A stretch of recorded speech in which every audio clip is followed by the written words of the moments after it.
It's live? Okay, good. Um, I retired, as you all know, in 79, came out, worked the McDonald case. Uh, the light bulb went on when I realized evidence lost, stolen, destroyed, altered, etc., etc. Obtained a confession from Alina Stokely, the girl in the floppy hat, who said that he didn't commit the crimes. Dr. McDonald did not commit the crimes. They were committed by my satanic cult group. I went public with the information. I obtained the confession on October 25, 1980.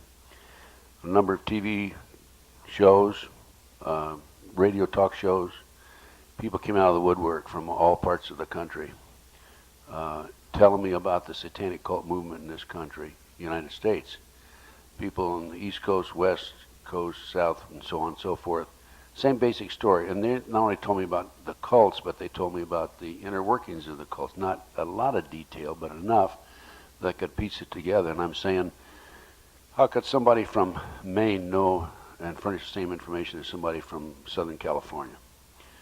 As a result of that, of course, then I obtained a copy later on of Pawns in the Game, and this book, Pawns in the Game, which I sold out of on this conference, really explained what has happened in the last 240 or 50 years. And that is this, that in 1773, Adam Weishaupt, a Bavarian, former priest, was commissioned to obtain or come up with with goals to take over the world. And on May the 1st, 1776, he announced the 25 goals. The goals are unbelievable if you look at them one by one and then analyze what's happened today. Corrupt the youth through sex and drugs, control the press, create an incident, and then come in and act as the saviors, like the Reichstag, and we saw this in Oklahoma City. So then, not only did I, of course, research the Illuminati and come up with the answer there, but these people kept calling me from around the country. They've been calling me now for 22 years. And based on the information that's been furnished to me, this evil element has infiltrated virtually every level of society.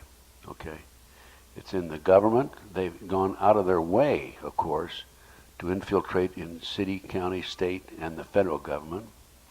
It's in the banking system. It's in the courts. It's in the prosecutors, the attorneys, doctors. It's mind-boggling. It's unbelievable.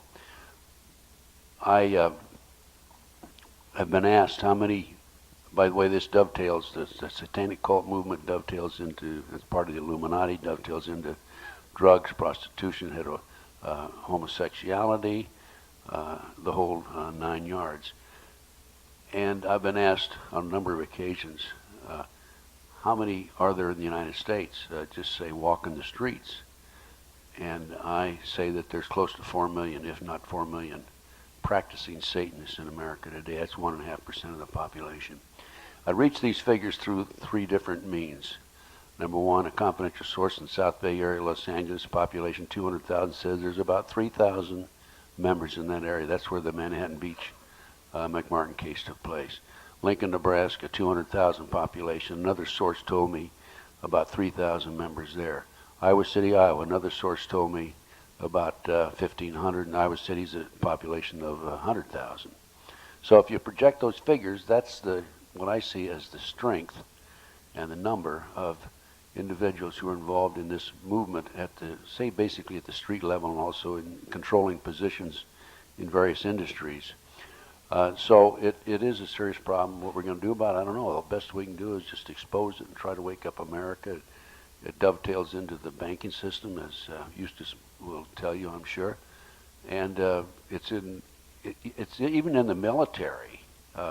As Bo mentioned to me, I think just yesterday, the military declared Satanism a legitimate religion, and they can practice. So what year was that, Bo? It was 1976. It was the year I changed on my dog tag my religion to Special Forces. And the Inspector General was very chagrined because he came and said, Bo, you're the commander of Special Forces. We cannot gig you. we don't want to. You've got to change your dog tag. And I said, look, if you can put Satanism as your religion, as an official Army recognized religion, don't tell me I can't have Special Forces as my religion. And so the troops heard about it, and they all changed their religion to Special Forces too. I'll try to cut the rest of the answer as short as possible.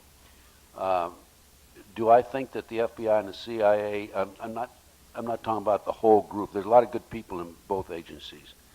But do I think that they're incompetent? No. Do I think they've been infiltrated? Yes. And in the FBI in particular, I'll tell you what happened here when Reagan was president. They were having difficulty getting agents on the street to advance to the supervisory level. Of course, that's a very important position. And because the fun is on the street, it's not sitting behind a desk all day pushing paper. So they sent a memo out, this is what I've been told by some of my friends, to the street agents, anybody that wants to be promoted, submit your resume and let's go from there. Well, as a result, I think that what they did is the good agents stayed on the streets and the other agents, the Illuminati members, if you want to call them that, not all of them, of course, advanced to the supervisory level. On one occasion here during the Atlanta, Georgia Olympics, there was a spokesperson on for the FBI on national television in connection with the bombing that took place down there, and I had a call from an adult survivor. Adult survivor is somebody that's born into the movement, the cults, is raised there, gets out, tries to go straight and stay away from it. But I had a call from an adult survivor and said, this person told me, a woman, that she recognized that FBI spokesman as having attended satanic meetings in the past. So I'm saying that, hey, they've had 230 some years to put this together. They're advancing. I know of one adult survivor who was a recruiter and a trainer. She was training other people in San Diego area to recruit survivors. And she was recruiting 26 people at a time, other people, teaching them how to recruit in the satanic movement. Very serious problem. So I'm sorry I couldn't make it any shorter than that. Ask you this question. This hierarchy, this hidden hierarchy that we have, I've tried to research and locate a headquarters for this element. It would be nice if we knew where that was, and also how often they meet and where they meet. Do you have any information on that? Well, for quite a few years, I believed that the headquarters was the office of N.M. Rothschild in London. And I still think that they do have a special office somewhere, but it's these people. Now, there is also, behind the scenes, a demonic force, whether it's extraterrestrial, but it's definitely a demonic, anti-human operation. And that's why I say I've never been able to get, I've never seen any artist rendering or imagining of this force, because apparently it's something so horrible we can't even conceive of it. It's interesting, too, that in the Bible, the Apostle Paul uses an interesting term when he says that we have a fight not against flesh and blood, but against principalities and the forces of darkness. He uses the term in Greek, cosmokratoros, or rulers of this world darkness. Are we losing sight of the fact that Oklahoma City, the World Trade Center 93, and that 911 is actually a ploy in order to take away many of our constitutional rights and civil liberties? That's what it's all about, as far as I'm concerned. And then if you're going to conquer the world, you got to conquer the United States first, because we're the strongest in the world. And in order to conquer us, you can do several things. Number one, you control the food, as Henry Kissinger has said in the past. Take away your constitutional rights, civil liberties. Put the so-called enemy behind bars and control them. Set up the 10 districts that's been set up in this country, so we won't be able to travel from one district to another. And the internment camps. I was talking to the former civilian head of the prison system in the state of Texas in 1997, and he told me that there are 8 prisons in Texas, brand new prisons that have been built that are manned, but there's no inmates in there. So that's, in my opinion, sure, money's part of it, but the bottom line is another step toward taking over the United States and taking over the world, the Illuminati plan, the golden plan.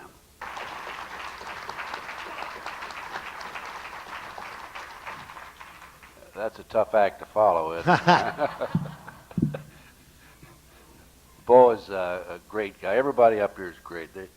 I'm so proud to be up here with them. I'm really flattered because I know we have some real Americans here. Brian, thank you for inviting me and Thank you, making Ted. me part of this fantastic event. I've given a number of lectures across the country, and I have to say this is rates number 1 as far as your people are concerned and as far Thank as you the very reception much. is concerned.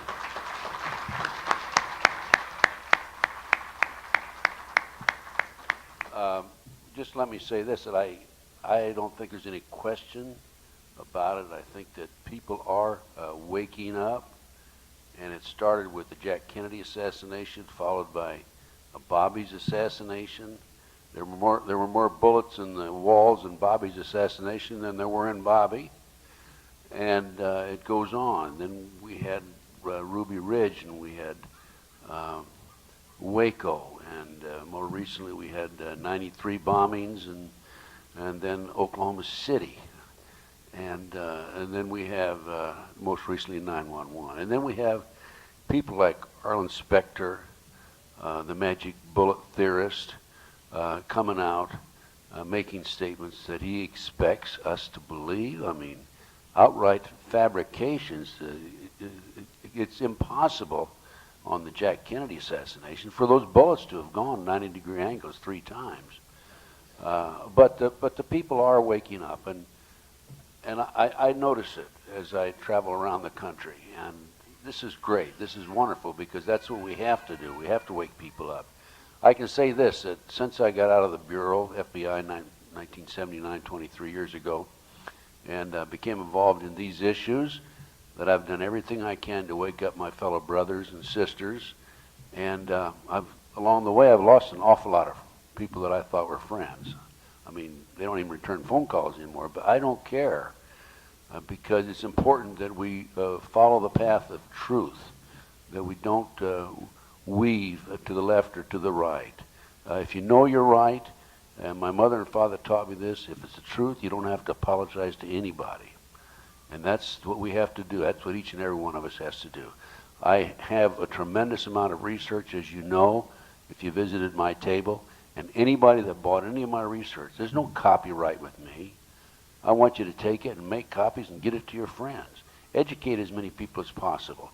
One of the most common questions I'm asked is, what can I do? I'm a housewife. I'm a businessman. Usually it's housewives. Well, what you can do is get the research, get mine and everybody else's up here and whatever else you can find, and pass it on to your friends. Get the videotapes. People are lazy today because they don't like to read. They'd rather watch the videotapes. But if that's what it takes, get the videotapes and make copies and get them out to your friends. And then I think that most important thing, other than trying to educate each other and research and tell your neighbor, most important things is that we have a mission to save our own souls and save the souls of all of us around us. So that's got to be one of the highlights of this whole campaign, to expose this evil element that's casting its shadow across our great nation. And so as we go forward from here, folks, don't apologize to anybody. Just do your thing and talk to your brother and sister and say, hey, come on, let's go. We've got to save your soul too. And thank you very much. Thank you, Ted.